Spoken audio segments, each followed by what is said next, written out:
Œuvre choisie de Mao Tse-tung. Tome 2. Période de la guerre de résistance contre le Japon. Entretien avec le journaliste anglais James Bertram. 25 octobre 1937. Le Parti communiste chinois et la guerre de résistance contre le Japon. James Bertram. Quelle a été la position concrète adoptée par le Parti communiste chinois avant qu'éclate la guerre sino-japonaise et après? Mao Tse-tung. Avant que cette guerre éclate, le Parti communiste chinois a averti maintes fois toute la nation que la guerre avec le Japon devenait inévitable, que les propos des impérialistes japonais sur un prétendu règlement pacifique, ainsi que les belles phrases de leurs diplomates, n'étaient qu'un écran de fumée destiné à camoufler leurs préparatifs de guerre. Nous avons fait remarquer à plusieurs reprises qu'il est impossible de triompher dans la guerre de libération nationale sans renforcer le front uni et sans appliquer une politique révolutionnaire. Dans cette politique, il est un point particulièrement important. Le gouvernement chinois doit procéder à des réformes démocratiques, afin d'entraîner les masses populaires dans le front anti-japonais. Nous avons signalé à maintes reprises les erreurs de ceux qui croyaient aux garanties de paix japonaises et pensaient que la guerre pourrait être évitée, ou de ceux qui croyaient à la possibilité de résister à l'envahisseur sans mobiliser les masses populaires. Le fait même que la guerre a éclaté et la façon dont elle se déroule depuis ont prouvé la justesse de nos vues. Le lendemain de l'incident de Lao-Kiao, le Parti communiste a lancé un manifeste à la nation, appelant tous les partis et groupements politiques, toutes les couches de la population, à faire cause commune pour résister à l'agresseur japonais et à renforcer le front uni national.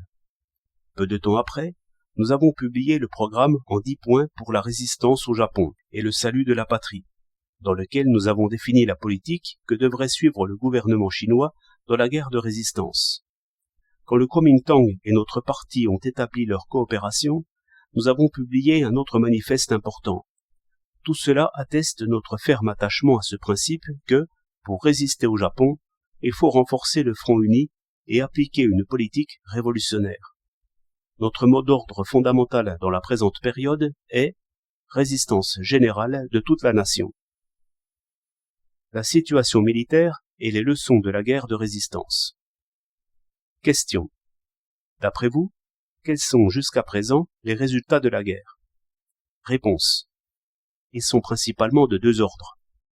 D'une part, par la prise de nos villes et l'occupation de nos territoires, par les violences contre les femmes, les pillages, les incendies et les massacres dont ils se sont rendus coupables, les impérialistes japonais ont fini par placer le peuple chinois devant le danger de se voir asservi. D'autre part, la majorité des Chinois a acquis la profonde conviction que la crise ne peut être surmontée sans une union plus étroite et sans une résistance de toute la nation.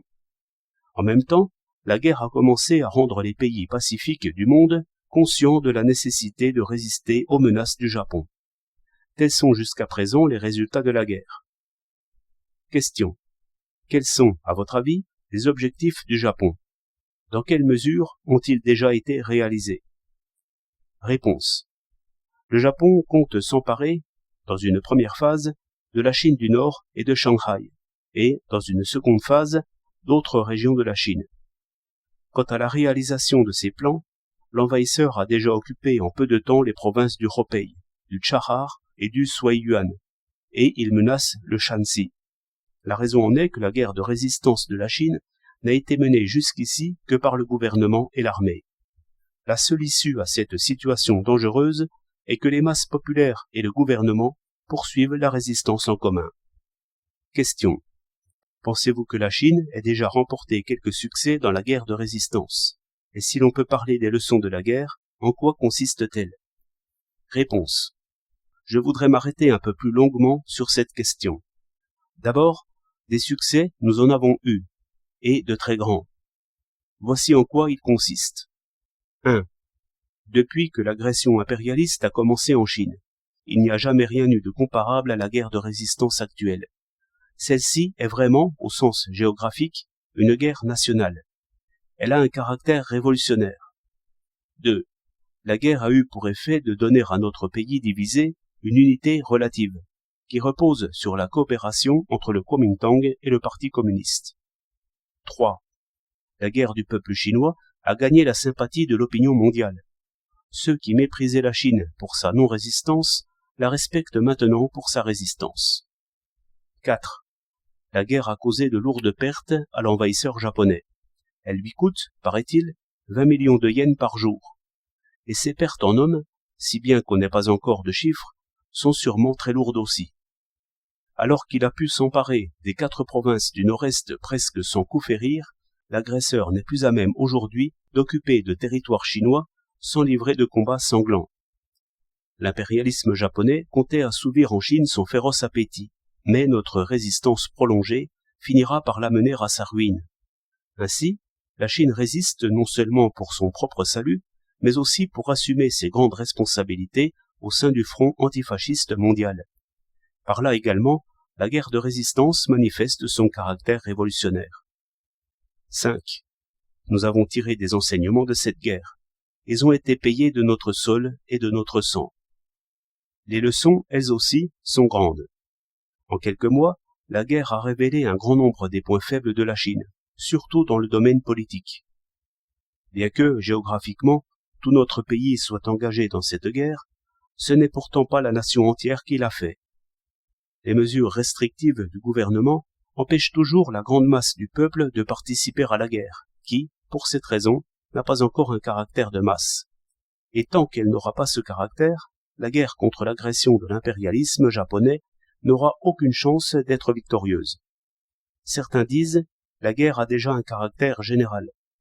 Certes, mais uniquement du point de vue géographique, car du point de vue des forces qui y participent, elle reste toujours partielle, parce qu'elle est faite seulement par le gouvernement et l'armée, et non par le peuple. Là réside la cause principale de la perte de vastes territoires et des nombreux revers militaires subis au cours des derniers mois. Ainsi, la guerre de résistance actuelle est révolutionnaire sans l'être tout à fait, parce qu'elle n'est pas encore une guerre des masses. C'est là aussi une question d'unité. Bien que les partis et groupements politiques du pays soient maintenant plus unis que par le passé, il s'en faut de beaucoup que l'unité voulue soit réalisée. La plupart des détenus politiques n'ont pas encore été relâchés.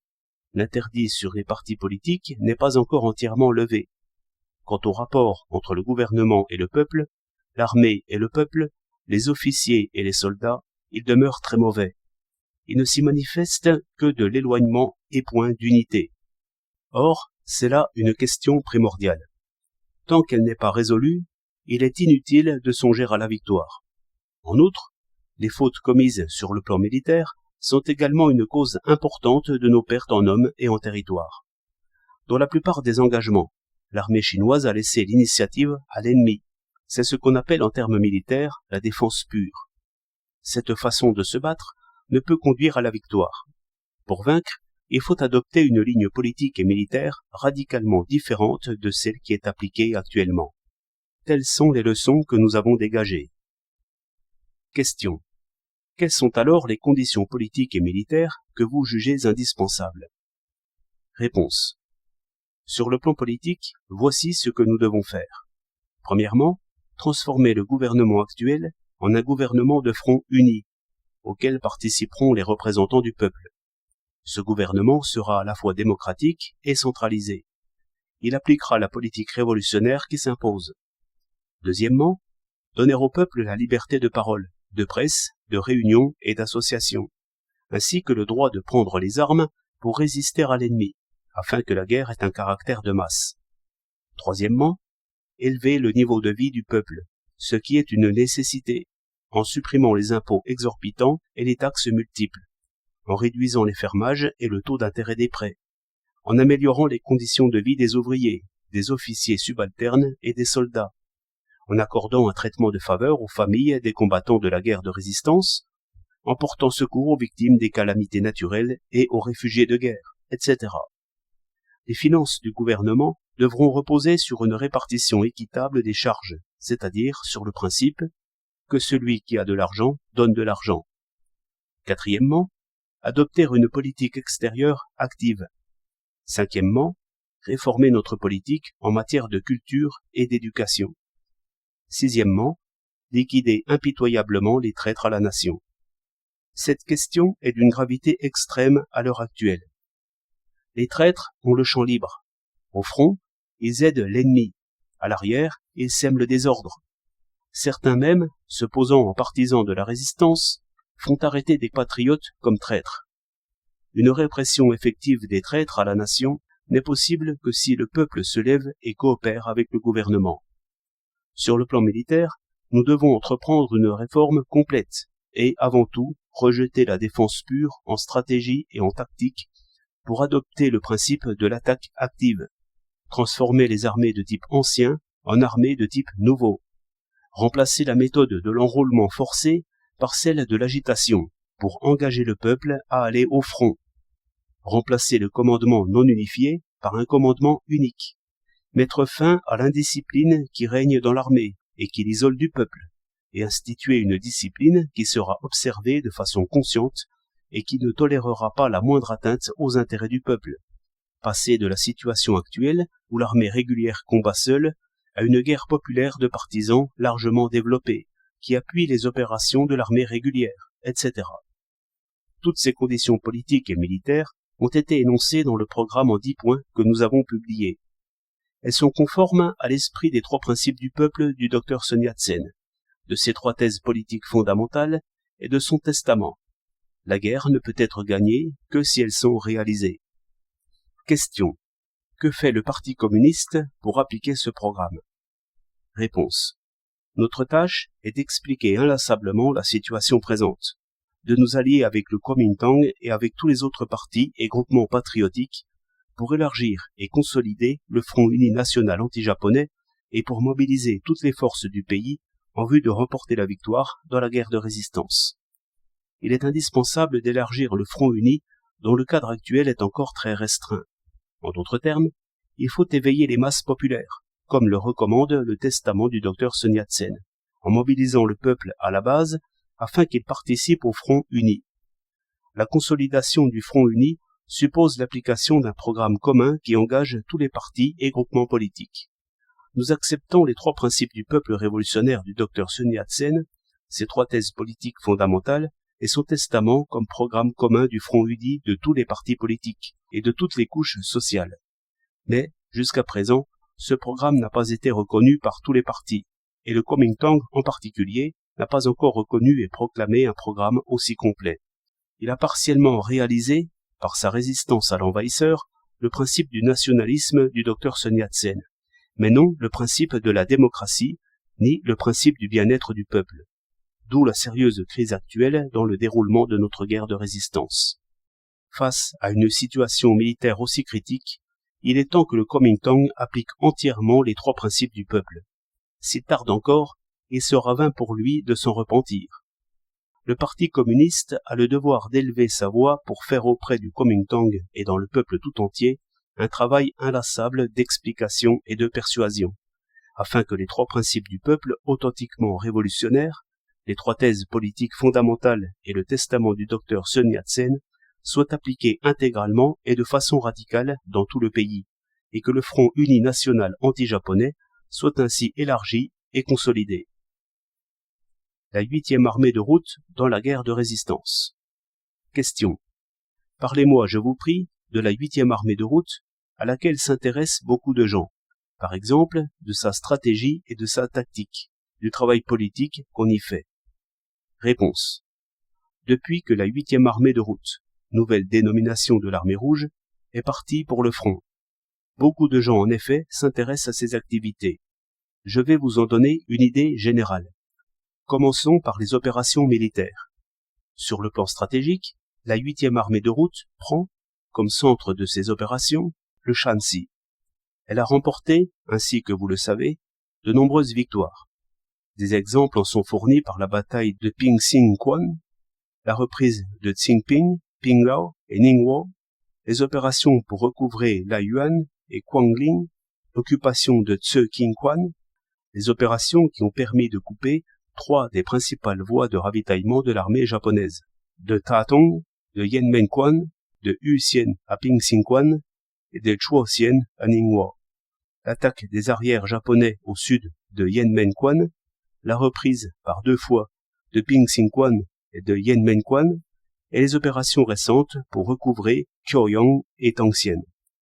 Les troupes japonaises qui ont pénétré dans le Shanxi sont, à l'heure actuelle, stratégiquement encerclées par la 8e armée de route et d'autres forces chinoises. Nous pouvons affirmer avec certitude que désormais elles se heurteront en Chine du Nord à la résistance la plus opiniâtre. Si elles persistent à vouloir opérer comme bon leur semble dans le Shanxi, elles iront assurément au-devant de difficultés plus grandes que jamais. Je passe maintenant à la question de la stratégie et de la tactique. Nous faisons ce que les autres armées chinoises n'ont pas fait. Nous opérons principalement sur les flancs et à l'arrière de l'ennemi. Cette méthode de combat est très différente de la défense purement frontale.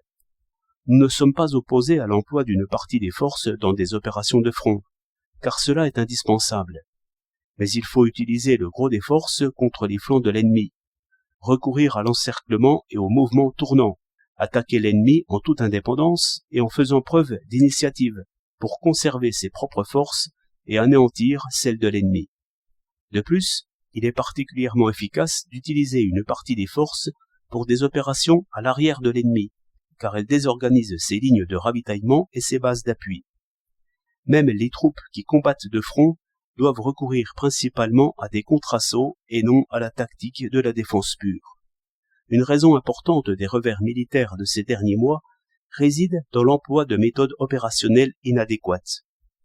La méthode de combat qu'utilise la 8e armée de route est celle que nous appelons guerre de partisans et guerre de mouvement menée avec indépendance et initiative.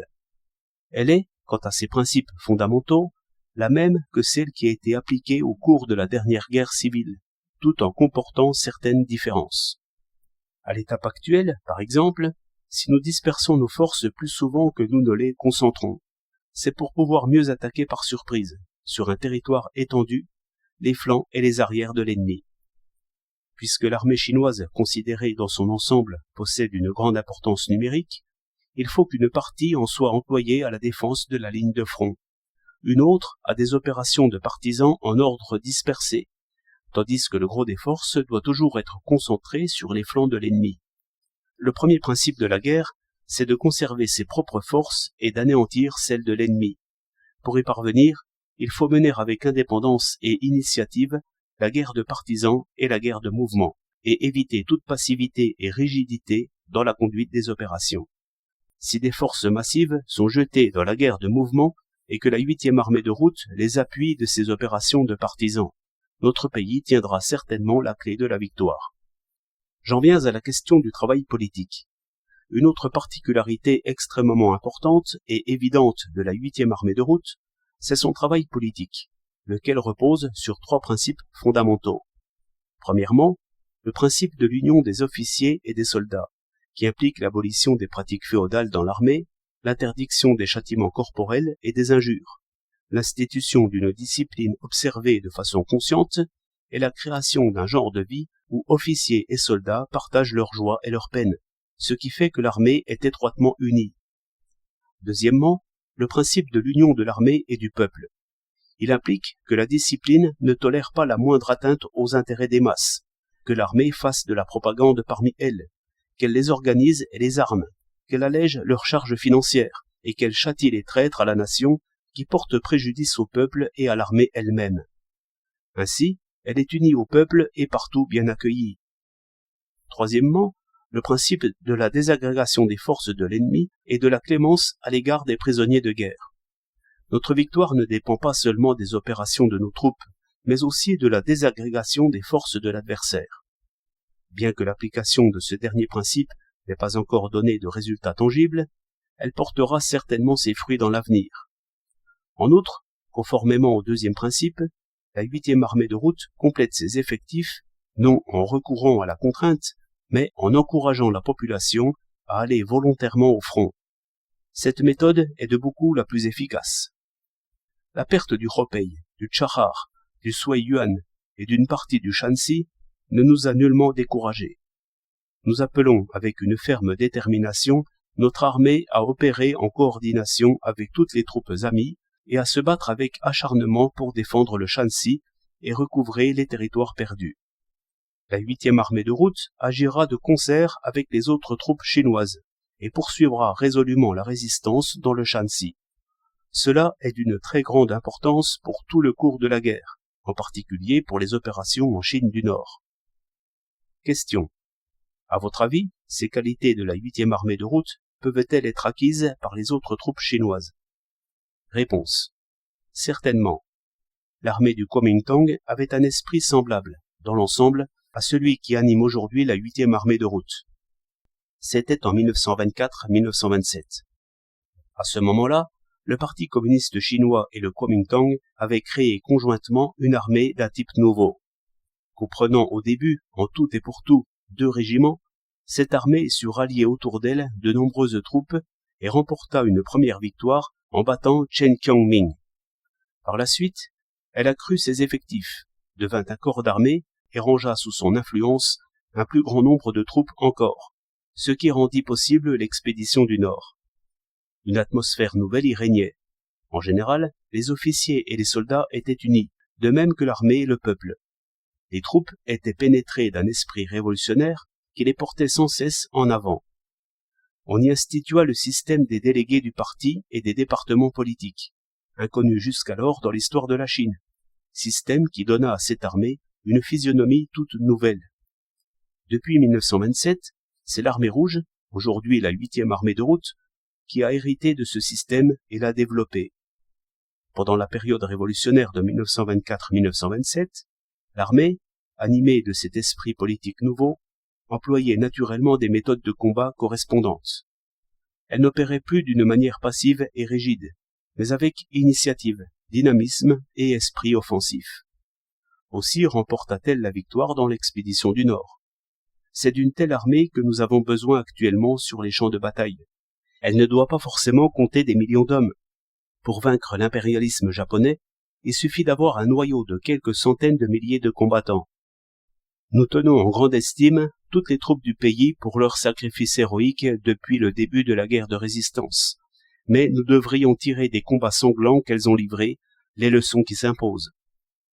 Question. Ne vous semble-t-il pas qu'avec la discipline qui règne dans l'armée japonaise, votre politique de clémence envers les prisonniers de guerre puisse se révéler inopérante? Par exemple, les prisonniers que vous relâchez pourraient être exécutés à leur tour par le commandement japonais, et alors l'armée japonaise dans son ensemble continuerait à ignorer le sens de votre politique. Réponse. C'est impossible. Plus le commandement ennemi en fera exécuter, plus les soldats japonais auront de la sympathie pour l'armée chinoise. On n'arrivera pas à cacher notre politique à la masse des soldats japonais. Nous persisterons à l'appliquer. Par exemple, l'armée japonaise a déjà fait savoir ouvertement qu'elle emploierait les gaz contre la 8e armée de route. Eh bien, même dans ce cas, nous n'abandonnerons pas notre politique de clémence à l'égard des prisonniers. Nous continuerons à traiter avec générosité les prisonniers japonais, les soldats et ceux des officiers subalternes qui ont dû se battre contre nous par contrainte. Nous leur épargnerons les affronts et les injures. Nous leur expliquerons la communauté d'intérêts de nos 2 peuples et nous les renverrons chez eux. Ceux qui ne voudront pas rentrer auront la possibilité de servir dans la 8e armée de route. Et s'il se forme une brigade internationale sur le théâtre d'opération de la guerre de résistance, ils pourront en faire partie et prendre les armes pour combattre l'impérialisme japonais. L'esprit de capitulation dans la guerre de résistance. Question. Il paraît que les Japonais, tout en poursuivant la guerre, font courir à Shanghai des bruits de paix. Quels sont donc les buts du Japon? Réponse.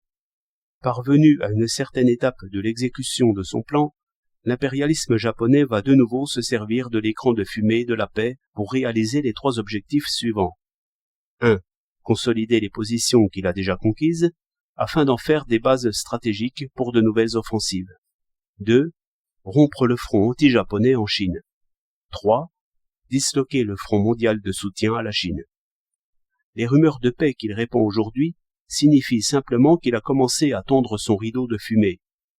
Le danger, c'est qu'il y a en Chine des éléments hésitants, prêts à se laisser prendre au piège de l'ennemi, et que, de plus, les traîtres s'agitent parmi eux, font courir toutes sortes de faux bruits et cherchent à amener la Chine à capituler devant l'envahisseur. Question. À votre avis, à quoi peut conduire ce danger? Réponse. Il n'y a que deux issues possibles. Ou bien le peuple chinois viendra à bout de l'esprit de capitulation, ou bien celui-ci l'emportera, et alors la Chine sera plongée dans le désordre et le front anti-japonais rompu. Question. De ces deux issues, laquelle est la plus probable? Réponse. Le peuple chinois tout entier exige que la guerre de résistance soit menée jusqu'au bout. Si une fraction du groupe dirigeant de la Chine prenait le chemin de la capitulation, le reste, demeuré ferme, s'y opposerait certainement et poursuivrait la résistance aux côtés du peuple. Il va sans dire qu'une telle capitulation serait un malheur pour le front anti-japonais en Chine. Mais je suis certain que les capitulards n'auront pas les masses avec eux, que les masses vaincront l'esprit de capitulation, poursuivront la guerre avec persévérance et remporteront la victoire. Question. Puis-je vous demander comment on peut vaincre l'esprit de capitulation? Réponse.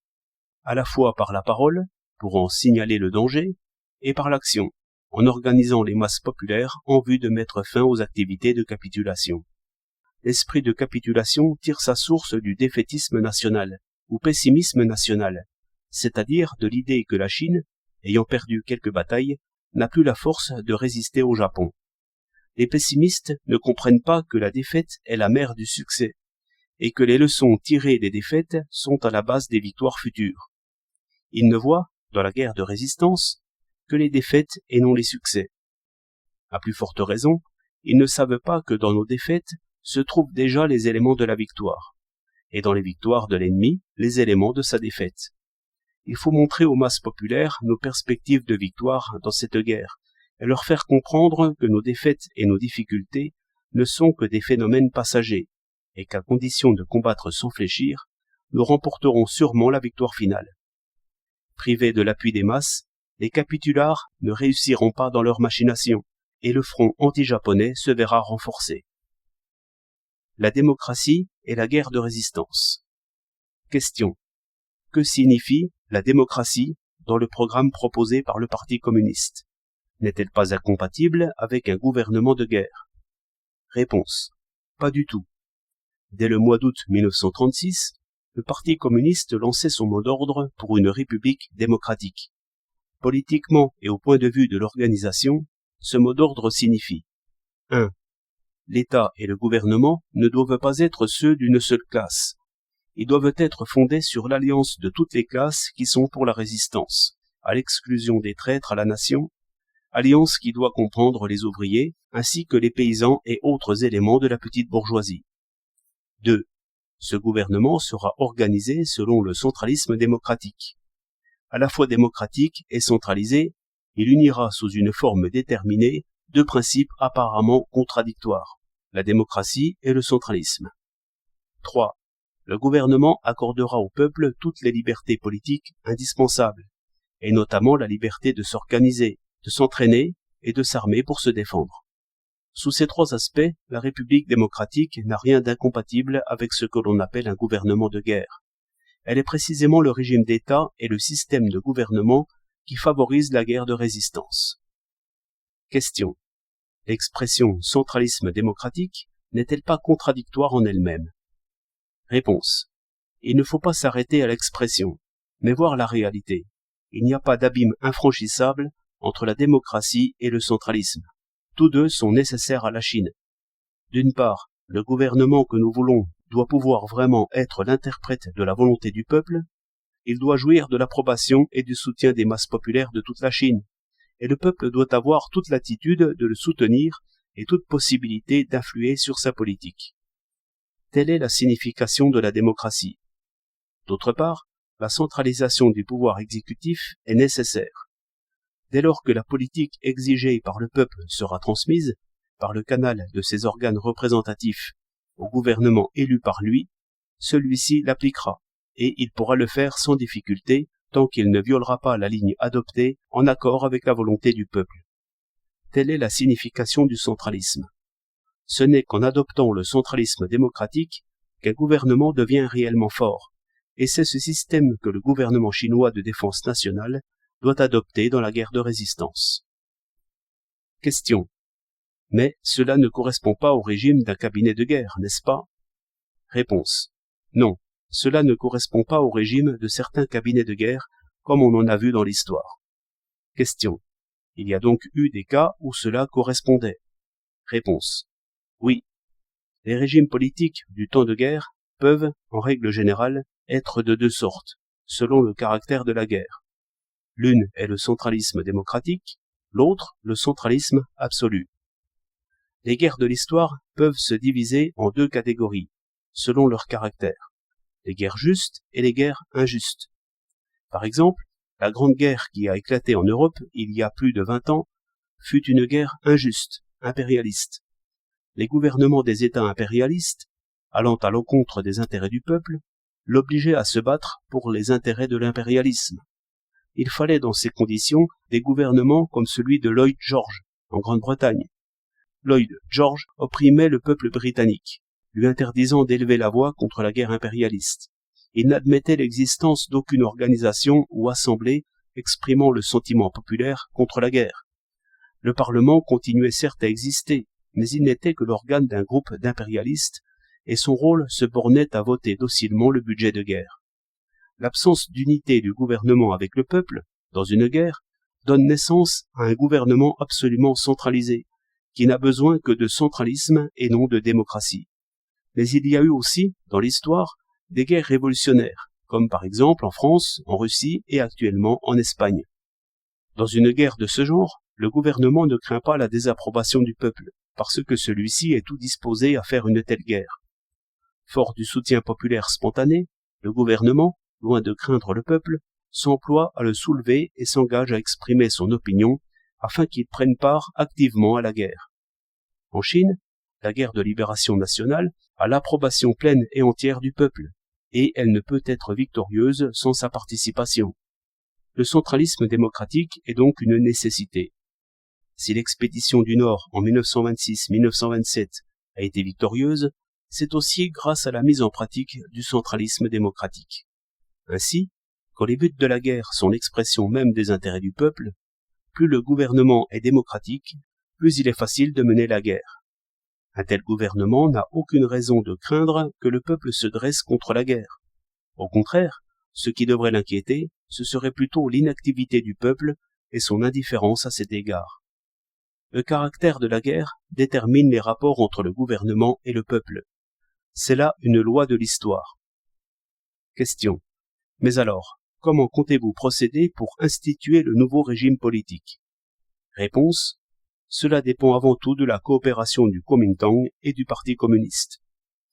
Question. Pourquoi? Réponse. Depuis 15 ans, les rapports entre le Kuomintang et le Parti communiste ont été déterminants dans la situation politique en Chine. La coopération des deux partis, de 1924 à 1927, a permis à la première révolution de remporter ses victoires. Leur rupture en 1927 a engendré la situation fâcheuse de ces 10 dernières années. Mais nous ne sommes pas responsables de cette rupture. Nous avons été contraints de résister à l'oppression du Kuomintang et nous avons tenu fermement le glorieux étendard de la libération de la Chine. Maintenant, nous en sommes à la 3e étape, et la résistance au Japon pour le salut de la patrie exige la pleine coopération des deux parties sur la base d'un programme déterminé. Grâce à nos efforts inlassables, la coopération est enfin établie. La question est maintenant que les deux côtés reconnaissent un programme commun et agissent en le prenant pour base. L'instauration d'un nouveau régime politique est une part essentielle de ce programme. Question. Comment le nouveau régime peut-il être établi par la coopération des deux parties? Réponse. Nous proposons en ce moment la refonte de l'appareil gouvernemental et du système militaire. Pour faire face à la situation critique actuelle, nous proposons la convocation d'une Assemblée nationale provisoire. Le choix des délégués à cette Assemblée devra être, pour l'essentiel, conforme à ce que le Dr Sun Yat-sen préconisait en 1924, c'est-à-dire qu'ils seront désignés, dans des proportions déterminées, par les partis politiques, les forces armées, les organisations de masse et les milieux de l'industrie et du commerce acquis à la résistance. Cette Assemblée assumera les fonctions de l'organe suprême du pouvoir central, elle devra décider la politique à suivre pour le salut de la nation, adopter un programme constitutionnel et élire le gouvernement. Nous estimons que notre guerre de résistance est arrivée à un tournant critique, où seule la convocation immédiate d'une telle assemblée, investie de pouvoirs réels et capable d'exprimer la volonté du peuple, peut changer la physionomie politique de notre pays et nous permettre de sortir de la crise actuelle. Nous procédons en ce moment à un échange de vues avec le Kuomintang au sujet de cette proposition et nous espérons obtenir son accord. Question. Le gouvernement national n'a-t-il pas déclaré que la convocation de l'Assemblée nationale était rapportée? Réponse. C'est ce qu'il fallait faire, car il s'agit de l'Assemblée nationale projetée jadis par le Kuomintang. À en juger par ce qu'il avait prévu, l'Assemblée en question ne devait disposer d'aucun pouvoir, et son mode d'élection, par surcroît, était en désaccord complet avec la volonté du peuple. Pas plus que les autres secteurs de la société, nous n'acceptons la convocation d'une telle assemblée. L'Assemblée nationale provisoire que nous proposons actuellement diffère radicalement de celle à laquelle on vient de renoncer. Sa convocation donnera au pays un aspect tout nouveau et créera la condition préalable, indispensable, pour réorganiser l'appareil gouvernemental et l'armée, et pour mobiliser le peuple. C'est de tout cela que dépend l'apparition d'un tournant favorable dans la guerre de résistance.